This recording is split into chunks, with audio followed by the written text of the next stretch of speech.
పరిశుద్ధ గ్రంథం నుండి దేవుని వాక్యము ఆదికాండము 1వ అధ్యాయం 21 నుండి 31 వచనాలు.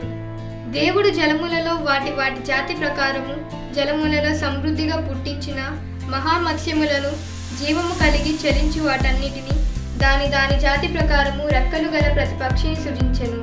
అది మంచిదని దేవుడు చూచెను.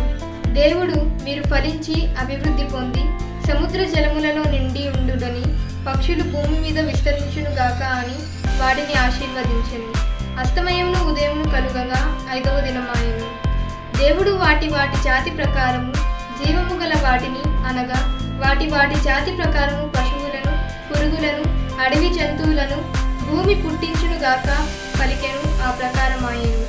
దేవుడు ఆయా జాతుల ప్రకారము అడవి జంతువులను, ఆయా జాతుల ప్రకారము పశువులను, ఆయా జాతుల ప్రకారము నేలను ప్రాకు ప్రతి పురుగును చేసెను. అది మంచిదని దేవుడు చూచెను. దేవుడు మన స్వరూపమందు మన పోలిక చొప్పున నరులను చేయుదుము.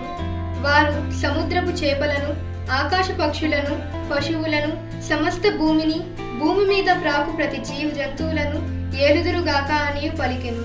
దేవుడు తన స్వరూపమందు నరుని సృజించెను. దేవుని స్వరూపమందు వానిని సృజించెను. స్త్రీగాను పురుషునిగాను వారిని సృజించెను. దేవుడు వారిని ఆశీర్వదించెను.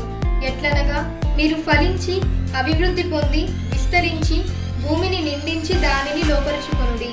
సముద్రపు చేపలను, ఆకాశ పక్షులను, భూమి మీద ప్రాకు ప్రతి జీవిని ఏలుడని దేవుడు వారితో చెప్పెను.